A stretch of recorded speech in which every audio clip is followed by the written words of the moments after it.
नमस्कार, आपका एक बार फिर से स्वागत है। अब खबरों का रुख करेंगे और बताएंगे कि मध्य प्रदेश विधानसभा चुनाव में जीत के बाद बीजेपी में मुख्यमंत्री के चयन को लेकर भोपाल से लेकर दिल्ली तक हलचल जो है वो तेज हो गई है। बीजेपी ने सभी केंद्रीय पदाधिकारियों और मंत्री दिल्ली में हैं। संसदीय दल की बैठक में मुख्यमंत्री का नाम फाइनल किया जा सकता है, तो मुख्यमंत्री के चयन को लेकर बीजेपी जल्द ही पर्यवेक्षकों की नियुक्ति कर सकती है। ये पर्यवेक्षक मध्य प्रदेश के विधायक दल की बैठक को लेकर विधायक दल के नेता का चयन करेंगे और इसी बैठक के बाद ये तय हो जाएगा कि मध्य प्रदेश का अगला मुख्यमंत्री कौन होगा।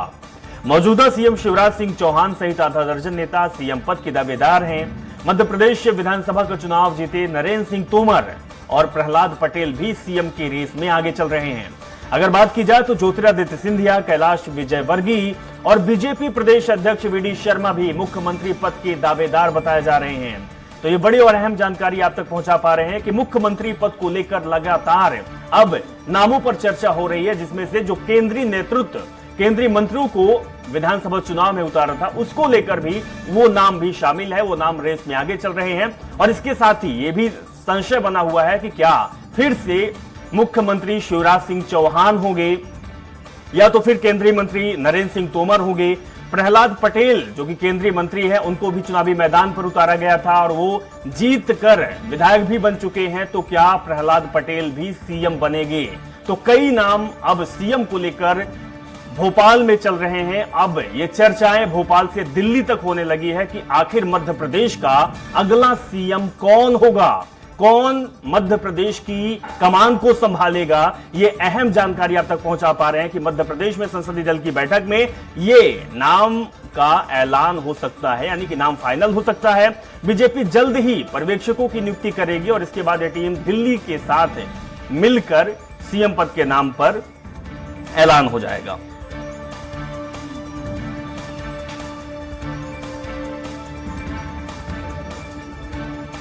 चलिए, तो मध्य प्रदेश में अब सीएम के चयन को लेकर हलचल मची हुई है और संसदीय दल की बैठक में नाम का ऐलान हो सकता है, यानी कि नाम फाइनल हो सकता है। और इसी जानकारी के साथ वरिष्ठ पत्रकार और हमारे वरिष्ठ सहयोगी अजय त्रिपाठी जी हमारे साथ जुड़ चुके हैं। सर, आपका बहुत बहुत स्वागत है, क्योंकि अब मध्य प्रदेश में भारतीय जनता पार्टी बहुमत के साथ सरकार बना चुकी है, लेकिन अभी भी सीएम को लेकर चर्चा बड़ी तेज चल रही है, क्योंकि शिवराज सिंह चौहान ही कमान संभालेंगे या कोई नया होगा जो मध्य प्रदेश की कमान संभालेगा। क्या लगता है सर कि चेहरा नया होगा या फिर पुराना होगा?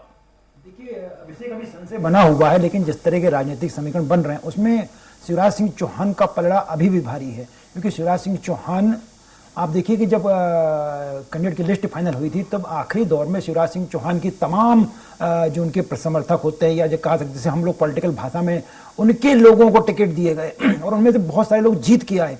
तो शिवराज सिंह चौहान ने, भले उनको इस बार सीएम का चेहरा नहीं बनाया गया, लेकिन ये तय है कि शिवराज सिंह चौहान ने स्वाभाविक तौर पर एक कैंपेनर के रूप में, बेहतरीन कैंपेनर के रूप में काम किया और स्वाभाविक रूप से वो सीएम की इस रेस में पहले नंबर पर कहे जा सकते हैं। दूसरी अगर हम बात करें तो सिंधिया जो केंद्रीय मंत्री हैं, सिंधिया जो पिछली बार भारतीय जनता पार्टी की सरकार 2020 बनाने में बड़ी भूमिका निभा चुके हैं और लंबे समय से इंतजार कर रहे थे, चूंकि वो ओबीसी का चेहरा भी हैं और एक ग्लैमरस चेहरा है। और मध्य प्रदेश में उन्होंने चंबल, जिस इलाके में ये मान के चला जा रहा था कि चंबल इलाके में भारतीय जनता पार्टी बहुत अच्छा परफॉर्म नहीं कर पाएगी, पिछले रिजल्ट को देखते कहा जा रहा था कि बहुत बड़ी तो 2 सीटें 3 सीटें बढ़ती, लेकिन एक पूरा पलट कर रख दिया। तो ये सारा का सारा श्रेय स्वाभाविक रूप से सिंधिया के खाते में जाता है। तो सिंधिया भी बड़े दावेदार हो सकते हैं। फिर आप कहने की प्रहलाद पटेल बड़े दमदार कद्दावर नेता हैं प्रहलाद पटेल, और प्रहलाद पटेल के बारे में माना जाता है कि पूरे दमदारी के साथ काम करते हैं। बड़ा उनके बारे में एक बहुत अच्छी टिप्पणी उमा भारती ने कई बार मेरे से की, वो ये थी कि प्रहलाद कुछ भी हो सकता है लेकिन प्रहलाद बेईमान नहीं हो सकता है। तो ये मैसेज अगर बीजेपी पार्टी के अंदर है तो उनके लिए एक बड़ा उम्मीद हो सकती है कि प्रहलाद पटेल, एक लोधी वोट बैंक जो बहुत बड़ा है मध्य प्रदेश में, विशेष करके महाकौशलों का इलाका, बुंदेलखंड का इलाका, वहाँ प्रहलाद जी का अपना एक प्रेजेंस है और प्रहलाद जी की अपनी एक स्वीकार्यता है और वो उनको इस लायदे में लड़ सकती है। फिर आप बात करें तो कैलाश विजयवर्गीय हैं। कैलाश विजयवर्गीय मालवा अंचल में भारतीय जनता पार्टी के, कैलाश विजयवर्गीय ने जब हरियाणा में प्रभारी थे तो हरियाणा में उन्होंने सत्ता लाकर दिखाई भारतीय जनता पार्टी के, जहां पर भारतीय जनता पार्टी को 2 सीटें 4 सीटें 10 सीटें से ज्यादा नहीं जाती थी। हरियाणा के हीरो बने कैलाश विजयवर्गीय और सत्ता बदल करके लाए, वो सत्ता में पहुंचाया। उसके बाद उनको पश्चिम बंगाल का प्रभारी बनाया गया, वहां ने लाठी डंडे खाए, वहां पर खूब आंसू गैस के गोले चले, तमाम आरोप प्रत्यारोप रहे, पर तमाम चारित्रिक आरोप लगे। उसके बाद भी कैलाश विजयवर्गीय ने उस पश्चिम बंगाल में जहां बीजेपी लगभग शून्य की स्थिति में थी, लेफ्टिस्ट का अपना कमाल वहां था, ममता बनर्जी का अपना कमाल था, वहां भारतीय जनता पार्टी को उन्होंने बड़ी टक्कर वाली प्रतिद्वंदी पार्टी बना दिया, पहली प्रतिद्वंदी पार्टी बना दिया। जहां कहीं तो कैलाश विजयवर्गीय चूंकि मालवा के बड़े नेता है, दिग्गज नेता है। और दूसरी बात कि अगर हम अपनी मीडिया की भाषा में बात करें या पॉलिटिकल भाषा में बात करें तो चुनावों के लिए, लोकसभा चुनाव 2024 में नजदीक हैं, तो साम दंड भेद की जो राजनीति आती है, ये सबसे बेहतर आदमी उसमें कैलाश विजयवर्गीय हैं, उनसे बेहतर नहीं जानता। फिर आते हैं नरेंद्र सिंह तोमर। नरेंद्र सिंह तोमर अगर भारतीय जनता पार्टी के कद्दावर नेता हैं, बहुत कम बोलते हैं, उन्होंने तमाम मुद्दों पर केंद्र सरकार की बचाव किया है और उनको मोदी का भरोसा, अमित शाह जी का भरोसा, जेपी नड्डा साहब का भरोसा। और सबसे बड़ी चीज कि अगर शिवराज सिंह चौहान का उत्तराधिकारी की बात आती है तो मुझे लगता है कि शिवराज सिंह चौहान अपने अलावा किसी का नाम लेंगे तो वो नरेंद्र सिंह तोमर, क्योंकि दोनों की जुगल जोड़ी बहुत बहुत अच्छी केमिस्ट्री दोनों के बीच में है, तो नरेंद्र सिंह तोमर भी एक प्रत्याशी हो सकते हैं। फिर तीसरा जो मुझे सबसे आखिरी में लगता है कि बीडी शर्मा। हम अगर अभिषेक पुराने चुनावों को देखें, जब पार्टी कोई भी पार्टी किसी प्रत्याशी को लेकर के या किसी फेस के आधार पर चुनाव नहीं, तो जो उस पार्टी का अध्यक्ष होता है वो इन किन प्रकार अध्यक्ष बनाया जाता है। आप 2003 में देखिए तमाम नाम थे, चरण शुक्ला, अर्जुन सिंह, सुंदर मोतीलाल वोरा 1930 में, लेकिन Digvijay Singh was the president of PCC और दिग्विजय सिंह अंत में मुख्यमंत्री चुने गए। तो ऐसी स्थितियां, उसके पहले पटवाजी के नेतृत्व में चुनाव हुआ तो पटवाजी मुख्यमंत्री बने। आप समझिए कि 2005 और 13 का उसके पहले जो चुनाव हुआ हमें शिवराज सिंह चौहान पार्टी के अध्यक्ष थे, उनको मुख्यमंत्री बनाया गया। कमलनाथ के नेतृत्व में पार्टी कांग्रेस ने चुनाव लड़ा, उनको अध्यक्ष बनाया गया। सुरेश पचौरी जब कांग्रेस के लीडर थे तब लग साफ कहा गया था कि अगर पार्टी जीतती है तो सुरेश पचौरी अध्यक्ष होंगे। तो एक परंपरा सी रही है कि जो पार्टी का अध्यक्ष होता है, क्योंकि अगर सीएम फेस पहले से त्रिपाठी जी कह भी सकते हैं कि वीडी शर्मा जब से बने हुए हैं, अध्यक्ष बने हुए, तो उन्होंने काम किया, क्योंकि उनको पार्टी का शुभंकर माना जाता है। शुभंकर माना जाता है क्योंकि पुराने जो अब सरकार अभी चली है ये 3.5 साल की, अब उसकी बदौलत वीडी शर्मा ही रहे हैं। हमारे साथ दिलीप साहू भी जुड़े हुए हैं, रायपुर से हमारे संवाददाता, उनके पास भी आएंगे। लेकिन त्रिपाठी सर, एक और चीज जानना चाहूंगा कि ये कहा जाता है कि शिवराज सिंह चौहान मध्य प्रदेश में हर चीज को समझते हैं, या कहे कि नब्ज उनके हाथ में है, नब्ज को अच्छे से टटोलने में माहिर हैं। तो क्या शिवराज सिंह चौहान के अलावा दूसरा कैंडिडेट सीएम के लिए आना, वो भी ऐन वक्त जब लोकसभा चुनाव होना है, कितनी भूमिका वो अदा कर सकता है? क्योंकि लोकसभा चुनाव मोदी जी ने कह दिया था कि ये सेमीफाइनल है लोकसभा का। वही मैंने आपसे कहा कि देखिए, शिवराज सिंह चौहान जब 29 नवंबर 2005 को पहली बार चीफ मिनिस्टर बने थे और जब अप्रैल 2006 में बाई इलेक्शन बुधनी से लड़ रहे थे, तो मैंने उनका इंटरव्यू किया। उसमें एक सवाल पूछा गया था कि ये बार बार स्थितियां बन रही हैं, कहाँ आपको रोकने की कोशिश की जाए। तो उन्होंने बड़ी अच्छी बात कही थी कि बोले सबको डर लग रहा है कि अगर 2.5 साल सरकार चला गया तो मैं परमानेंट हो जाऊंगा, सबका फट्टा साफ हो जाएगा। तो शिवराज जी ने धीरे धीरे अपने आप को मांझा। और जो आप बात कह रहे हैं ना कि शिवराज जी सब जानते हैं, हाँ। जानने का मौका मिला, उनको एक्सपीरियंस का मौका मिला, बहुत सारी चीजें उनके सामने आई, ब्यूरोक्रेसी उनके हिसाब से इकट्ठी हो गई, भाजपा में वो सुपर पावर बन गए। और उनके साथ नरेंद्र सिंह तोमर जो थे, उनकी अपन देखिए, जब भी राकेश सिंह से उनकी नहीं पड़ती थी, राकेश सिंह जी हटा दिए गए। नंदू भैया से उनकी नहीं पड़ती थी, नंदू भैया चुनाव के पहले हटा दिए गए। आप देखिए प्रभात झा जैसा व्यक्ति जो मीडिया का बड़ा फैन था, मीडिया का बड़ा प्रोपेगेंडा हुआ करता था, प्रभात झा से नहीं पड़ती तो उनको हटा दिया गया।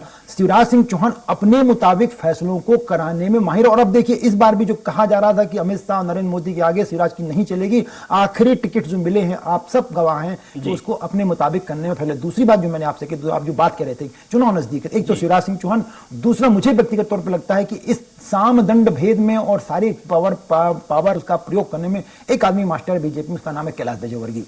और लगता है कि ये अगर इस लेवल पे फैसला होता है 2024 के चुनाव का, तो मुझे लग रहा है कैलाश विजयवर्गीय पे दांव लगाया जा सकता है। हालांकि चुनाव से पहले कैलाश विजयवर्गीय ने ये कहा भी था कि मैं पार्टी का राष्ट्रीय महासचिव हूं, बड़ा नेता हूं, तो शायद इसीलिए पार्टी ने हमें विधानसभा चुनाव के लिए भेजा है कि मुझे बड़ी जिम्मेदारी मिल जाए।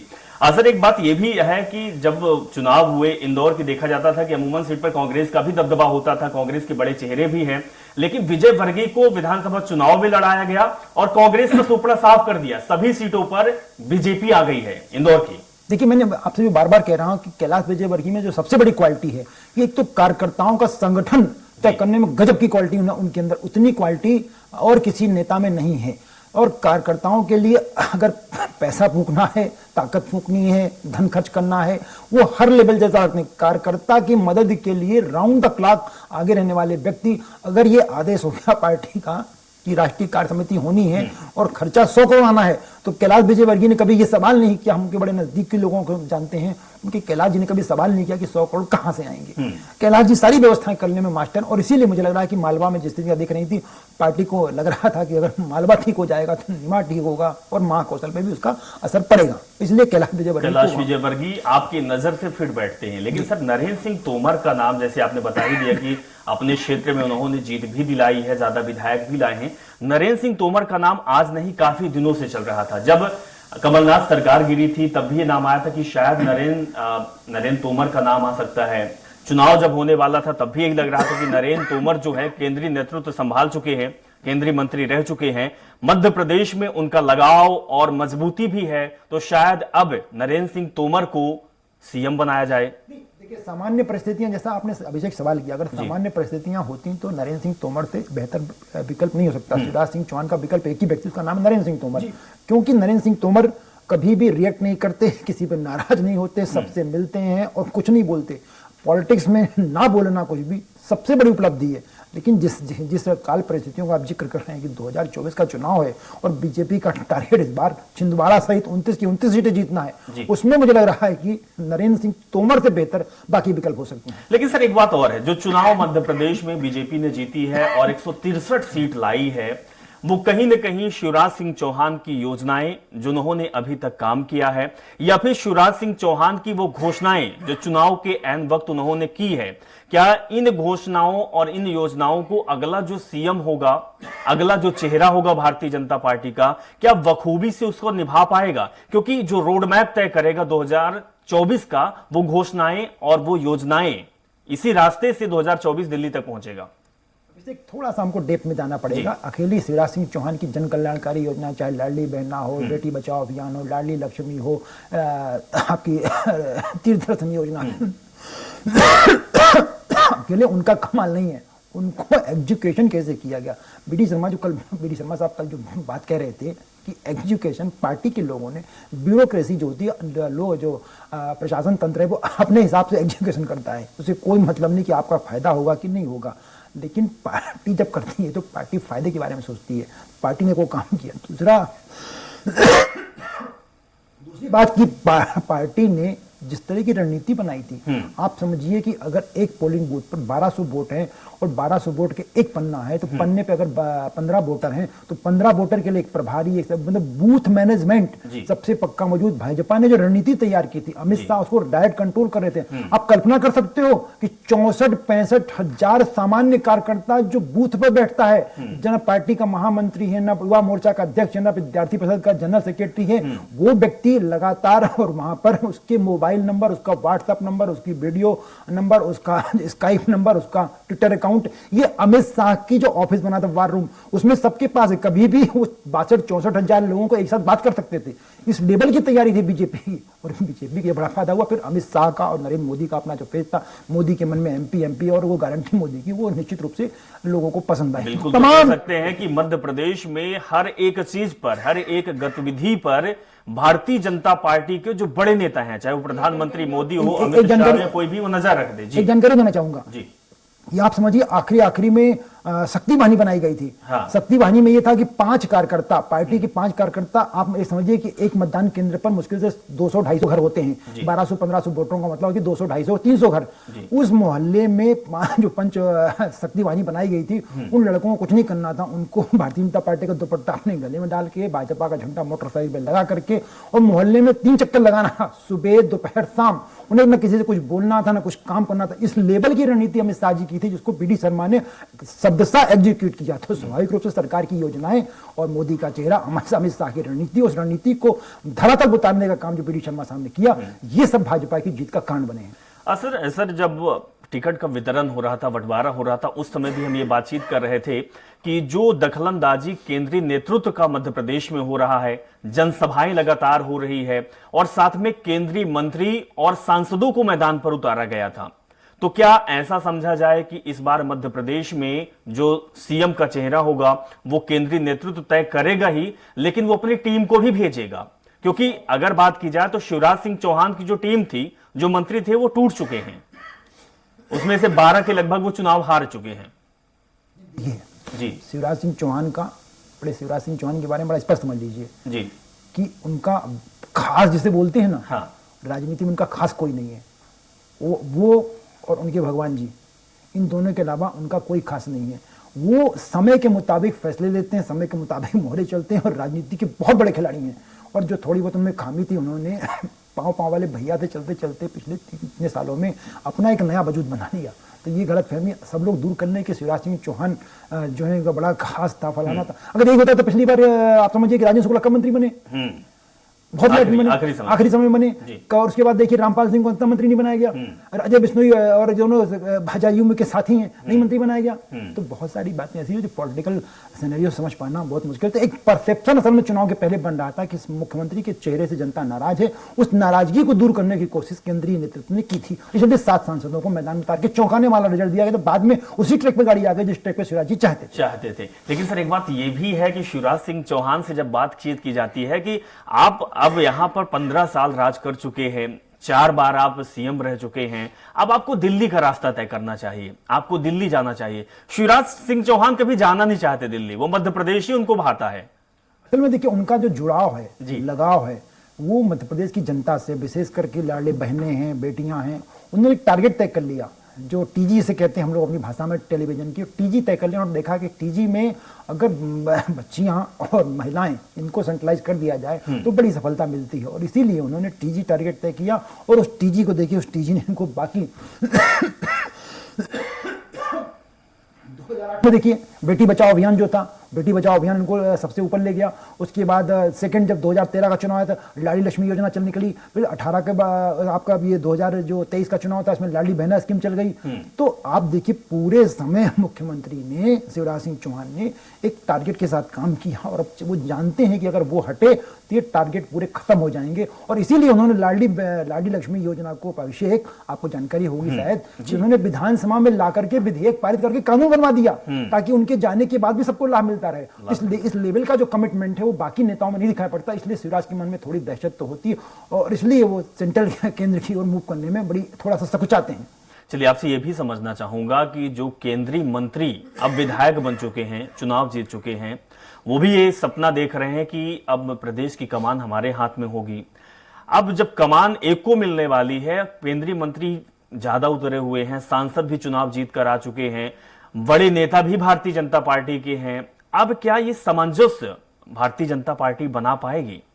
स्वाभाविक रूप से मुझे लग रहा है कि अगर मुख्यमंत्री का चेहरा कैलाश विजय, नरेंद्र सिंह तोमर, प्रहलाद पटेल ये सब नहीं बनते हैं तो स्वाभाविक रूप से ये वापस पार्लियामेंट, ऐसा मुझे लगता है कि वापस पार्लियामेंट में चले जाएंगे, क्योंकि भारी बहुमत है भारतीय जनता पार्टी के बाद। तो मुझे लग रहा है 15 दिन का समय होता है, लोकसभा भी चली रही है, ये सब लोकसभा में अपने बिल करेंगे, क्योंकि नरेंद्र सिंह तोमर मंत्री हैं, प्रहलाद जी मंत्री हैं, इन सब अपने बिल पास कराएंगे। और 15 दिन का, चूंकि लोकसभा 22 तक है, तो लोकसभा के हिसाब से बिल पास कराएंगे और उसके बाद ये रिजाइन कर देंगे विधानसभा से। तब तक ये विधानसभा की शपथ नहीं लेंगे और ये कर देंगे, और उसके बाद उनकी जगह पे नए किए जाएंगे, ताकि इनको फिर से वापस उसमें जो लोकसभा के मैदान में खड़ा किया जा सके।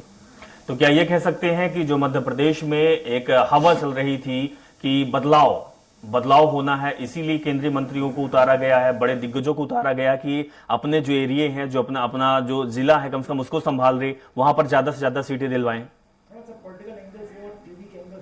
एंगल समझिए अभिषेक जी कि अगर जो पार्टी 70, 78, 72 से ऊपर नहीं जा रही थी, अगर वो 163 ला देती तो उससे बड़ा बदलाव क्या होगा जी? इससे बड़ा बदलाव मुझे नहीं लग रहा कि जो कांग्रेस दावा कर रही थी वक्त है बदलाव का, बदलाव इससे बड़ा बदलाव, ये पॉजिटिव बदलाव हो गया। मतलब एक तरह का बदलाव ही तो मानेंगे इसको, जिसकी उम्मीद हम लोगों को नहीं थी कि 122, 125 सीटें से ऊपर नहीं जाएगी। भारतीय जनता पार्टी खुद 135 सीटों के ऊपर नहीं जा रही थी, आरएसएस 132 सीटों के ऊपर नहीं जा रहा था। मुख्यमंत्री शिवराज सिंह चौहान से मेरी 2 बार बात हुई, उन्होंने कभी 150 के ऊपर जाने की कल्पना नहीं की। 163 सीटें, इससे बड़ा बदलाव क्या होगा? तो स्वाभाविक रूप से ये बदलाव जनता ने जिस तरह का किया, उसके जो भी कारण रहे हों वो तय हैं, लेकिन बदलाव तो हुआ है। चल त्रिपाठी जी, मैं आपको रोकना चाहूंगा, हमारे साथ बने रहिए। हमारे साथ हमारी सहयोगी कविता पांडे जुड़ी हुई हैं भोपाल में, जहां पर भगवान दास सबनानी उनके साथ हैं। कविता, over to you.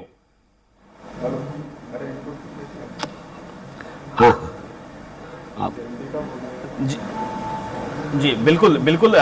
Tripathi ji भी हमारे साथ मौजूद हैं, मध्य प्रदेश के स्टेट हेड है। त्रिपाठी जी, सबनानी जी हमारे साथ जुड़े हुए हैं। लग नहीं रहा था कि चुनाव जीतेंगे, ये एग्जिट पोल दिखा रहा था। बड़े नेता को हराकर बैठे हुए हैं और आपके सामने मौजूद है, कुछ कहना चाहते हैं आप? सबनानी जी, पहले तो भगवान दास जी बहुत बहुत बधाइयां आपको, बहुत सारी शुभकामनाएं। आपने तो वो कर दिखाया जिसकी उम्मीद कम से कम पार्टी को या बाकी तमाम लोगों को नहीं थी। आपने उस गढ़ में सेंध लगा दी जिस गढ़ में अच्छे अच्छे भाजपा के नेताओं की हिम्मत नहीं पड़ती थी। पीसी शर्मा बहुत जमीनी नेता माने जाते हैं और बहुत ही काम करने, लेकिन भगवान दास सरनानी और कम समय में, बहुत कम समय में भगवान दास सरनानी वहां के रहने वाले, ना उस इलाके का उनका बहुत ज्यादा परिचय, लेकिन हुजूर की टिकट मांगते मांगते सरनानी जी अचानक दक्षिण पश्चिम आ गए और वो खेल कर दिखाया जिसकी कम से कम कल्पना नहीं थी। भगवान दास जी, बहुत धन्यवाद आपको अजय जी। नहीं, आपने कहा कि किसी को उम्मीद नहीं थी कि ये चुनाव में जीत सकता हूं, लेकिन आपको अजय त्रिपाठी जी को तो मेरी क्षमताओं के बारे में जानकारी थी कि मैं वो कार्यकर्ता हूं कि जो काम पार्टी ने दिया है उसको पूरी लगन के साथ 100% दे करके उसको पूरा करना, ये मेरे स्वभाव का हिस्सा रहा है। इसलिए पार्टी ने इसी स्वभाव को देखते हुए मुझे उस मैदान में भेज दिया जिस पर कांग्रेस आखिरी तक, मतगणना के पहले तक और मतगणना आरंभ होने के बाद भी दावा करती रही कि दक्षिण पश्चिम वो जीतेगी। लेकिन कार्यकर्ताओं को साथ में लेके और केंद्रीय नेतृत्व से लेके प्रदेश नेतृत्व की योजनाओं को नीचे तक उतारना, संगठन के काम को नीचे तक करते हुए, और वो काम हो गया जिसके बारे में वो भी नहीं सोचते थे, बाकी लोग नहीं सोचते होंगे, लेकिन अजय त्रिपाठी जी पक्का सोचते होंगे कि वो मैं क्या कर सकता हूं, और उसमें मुझे दम नहीं है क्योंकि सीखा मैंने इसी संगठन में, सीखा इन्हीं नेतृत्व के बीच में, तो मुझे लगता था कि कोई भी काम कठिन नहीं है। दूसरी बात कि जिन प्रत्याशी की आपने बात कही कि वो मजबूत हैं, तो मुझे याद है कि मध्य प्रदेश की सरजमी पर एक मुख्यमंत्री हुआ करते थे कैलाश नाथ काटजू जी, उनको एक नौजवान युवा साथी लक्ष्मी नारायण पांडे जी ने परास्त किया था। तो मध्य प्रदेश में बड़े बड़े दिग्गज भी हारे हैं, पूर्व में हारे, संशोधन करना ये चाहूंगा। चुनौती कोई बड़ी नहीं थी। भगवान जी थोड़ा सा संशोधन करना चाहूंगा कि अंत में देखिए उसी लक्ष्मी नारायण पांडे को जो अजय योद्धा हुआ करते थे, मीनाक्षी नटराजन जैसी लड़की ने हरा दिया। देखिए, ये तो चुनाव का एक हिस्सा है, पार्ट ऑफ पॉलिटिक्स है, इलेक्शन के समय में क्या होगा, लेकिन ये भी इतिहास है कि उन्होंने मुख्यमंत्री को हराया था जी। तो इसलिए मुझे लगता है कि भोपाल की दक्षिण पश्चिम सीट वैसी तो नहीं थी, इसलिए हमने इस सीट को केवल उस कार्यकर्ता को समेट करके, उसको सहेज करके, उसको काम में लगाने का जो काम मेरे जिम्मे में था मैंने कर दिया। बाकी सब कार्यकर्ताओं ने इतना परिश्रम किया, मैं सब कार्यकर्ताओं को बहुत साधुवाद देता हूँ। इतने परिश्रम के साथ वो दिन रात लगे रहे, परिश्रम की पराकाष्ठा उन कार्यकर्ताओं ने की और आज परिणाम आपके सामने। लेकिन बड़ा एक मुझे लगता है पूरे मध्य प्रदेश की 230 सीटों में से इकलौती सीटें जहां वोटर का बड़ा कंट्रास्ट है। एक तरफ झुग्गी, बस्ती, भीमनगर वगैरह है, दूसरी तरफ मध्य प्रदेश की सत्ता का संचालन करने वाली सारी ब्यूरोक्रेसी, सारे आईएएस ऑफिसर, आईपीएस ऑफिसर, सारे एडीएम, एसडीएम, तहसीलदार और हम जैसे 2-4 पत्रकार, वो उस आपके मतदाता हैं। उसके बावजूद उस कंट्रास्ट को कैलकुलेट कर पाना और उसके मुताबिक काम कर पाना, ये रणनीति जो आपने संगठन में सीखी शायद वही काम आई है। मेरा सार्वजनिक जीवन, मेरा राजनीतिक जीवन, मेरा व्यक्तिगत जीवन, भोपाल में हर एक व्यक्ति के पास जो समाचार पत्रों से, समाचारों से जुड़ा है उसके सामने, तो चाहे सेगमेंट अलग अलग हों, चाहे आप जैसे माननीय पत्रकार यहाँ रहते हो, चाहे सम्मानीय अधिकारी और कर्मचारी वर्ग रहता हो, चाहे सेवा बस्ती हो, चाहे व्यापारी वर्ग हो, सबके साथ मेरा मिलना उठना बैठना है। इसलिए मुझे लगता है इस चुनाव में जो मेरा स्वभाव है आप सबके पास है, आपकी जानकारी में, इसके कारण इतना आशीर्वाद मिला है। और मैं यकीन दिलाना चाहता हूं आपके माध्यम से जितने दर्शक देख रहे हैं या देखेंगे कि मैं बेहतर करूंगा, कभी उनको अपने दिए हुए वोट पर अफसोस नहीं होगा, ये मैं कह सकता हूं। चाहे सेगमेंट अलग अलग हो, लेकिन सबके साथ न्याय कर सकूं, सबकी सेवा कर सकूं, ये मेरे मन के अंदर है। चलिए, बहुत बहुत धन्यवाद भगवान दास जी आपको, और आप ऐसे जो आपने प्रॉमिस किए हैं, जो संकल्प लिया, वो संकल्प होता है। क्योंकि एक चीज शेयर करना चाहता हूं कि पार्टी के एक दिग्गज नेता ने मेरे साथ बड़े कॉन्फिडेंशियल चर्चा में कहा कि देखो अजय भाई, पार्टी का प्रत्याशी तो एक ही है, उसका नाम है भगवान दास सबनानी, और पार्टी के उस लाज को भगवान दास जी ने आखिरकार बचा लिया पार्टी की नेतृत्व में। आपको बहुत बहुत बधाइयां फिर से। जी, बहुत बहुत धन्यवाद, बहुत धन्यवाद आपको। बिल्कुल। तो त्रिपाठी जी, जिस तरीके से आपने एक बात कही थी, अभी आपने बात कही है कि जिन पर भरोसा भी नहीं था, जिन पर उम्मीद भी नहीं था, वो भी चुनाव जीत कर आए हैं। अब यही मोदी करिश्मा माने इसको कि शिवराज सिंह का करिश्मा माने? जैसा मैंने आपसे कहा कि हाँ। सिर्फ एक कारण नहीं हो सकता। हाँ। उन चीजों को एग्जीक्यूशन आप जाकर थोड़ा सा निचले स्तर पे जाके देखिए, कांग्रेस की जो बातें कर रही थी, बहुत सारी बातें कांग्रेस की सिर्फ ट्विटर के ऊपर थी, कांग्रेस को भरोसा थी, जनता उनके साथ खड़ी है, पर कहाँ खड़ी है? चलिए त्रिपाठी जी, मैं आपसे चर्चा करूंगा, वक्त थोड़ा सा ब्रेक का हो गया है, ब्रेक के बाद फौरन वापस आएंगे और बात करेंगे कि मध्य प्रदेश और छत्तीसगढ़ में जो अब सीएम को लेकर रेस चल रही है उसमें कौन आगे निकलता है। ब्रेक के बाद वापस आते हैं।